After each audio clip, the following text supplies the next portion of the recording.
తెలుగు రాష్ట్రాల్లో అతిపెద్ద lift manufacturer lifts ట్రై.com dealership కూడా ఇవ్వబడును. తెలంగాణ ప్రభుత్వం ముందుగా 1 ఎకరం భూమి ఉన్న రైతులకు భరోసా విడుదల చేసింది.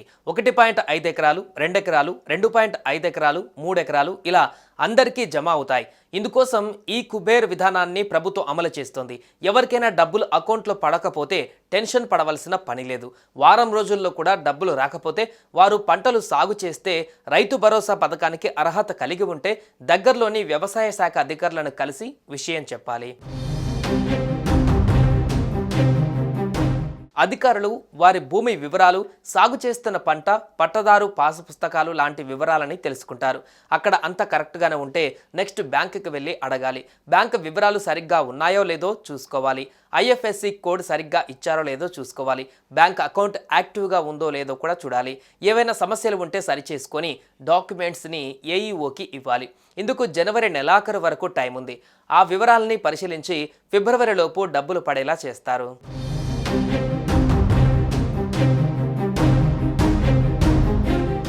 ఈ వీక్ అంతా రైతుల అకౌంట్లలో రైతు భరోసా డబ్బులు జమ అవుతూనే ఉంటాయి.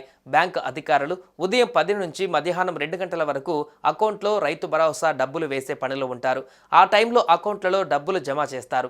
మధ్యాహ్నం 2 తర్వాత చెక్స్ క్లియరెన్స్, అకౌంట్ల వెరిఫికేషన్, డీడీల క్లియరెన్స్ వంటి పనులు వారికి ఉంటాయి. అందువల్ల ప్రతిరోజు 10 నుంచి 2 మధ్య లబ్ధిదారుల అకౌంట్లోకి మనీ వస్తూ ఉంటాయి.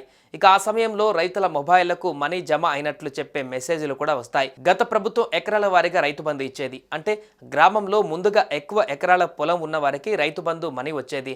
దాంతో ఎకరా లేని వారు తమ వంతు ఎప్పుడు వస్తుందా అని ఎదురు చూసేవాళ్ళు. ఇప్పుడు ఆ పరిస్థితి లేదు. గ్రామంలో ఉన్న రైతులందరికీ ఒకేసారి రైతు భరోసా డబ్బులు అకౌంట్లో పడుతున్నాయి. ఎవరికైనా మిస్ అయితే ఈ వారంలో జమ అవుతాయి.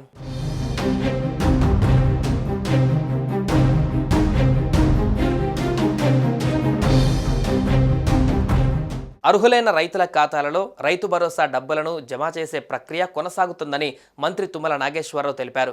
సాగు చేస్తున్న ప్రతి ఎకరాకి 6,000 చొప్పున అర్హులైన ప్రతి రైతుకు రైతు భరోసా పథకాన్ని వర్తింపజేస్తామన్నారు. రైతు భరోసా పథకం నిధులు జిల్లాలో ప్రతి మండలానికి ఒక్కో గ్రామం చొప్పున మొదట విడుదల చేయడం జరిగిందని మంత్రి వెల్లడించారు. రైతు భరోసా నిధుల విడుదల రెవెన్యూ గ్రామాల వారీగా జరుగుతుంది గనక కొన్ని జిల్లాలలో మండలానికి 1 కంటే ఎక్కువ గ్రామాల సంఖ్య కనబడుతుందని తుమ్మల స్పష్టం చేశారు. అర్హులైన ప్రతి రైతుకు రైతు భరోసా నిధులను జమ చేస్తామని ఆయన స్పష్టం చేశారు. సాగు యోగ్యం కాని భూముల గుర్తింపు సర్వే కొనసాగుతుందని ఆయన వివరించారు. మార్చి 31 లోపు లబ్ధిదారులందరికీ నిధుల జమ పూర్తి చేస్తామని తెలిపారు. మరోవైపు ఈ పథకాల అమలు తీరుపైన సీఎం రేవంత్ రెడ్డి ఇవాళ సమీక్ష నిర్వహించనున్నారు. మార్చి 31 వరకు పథకాలకు సంబంధించిన కార్యక్రమాలు కొనసాగుతుందని ప్రకటించిన సీఎం రేవంత్ అర్హులైన వారందరికీ ప్రభుత్వ పథకాలు అందిస్తామని తెలిపారు. ఈ క్రమంలో పథకాల అమలు జరుగుతున్న తీరుపైన సమీక్ష నిర్వహించి అధికారులకు సలహాలు సూచనలు ఇవ్వనున్నారు.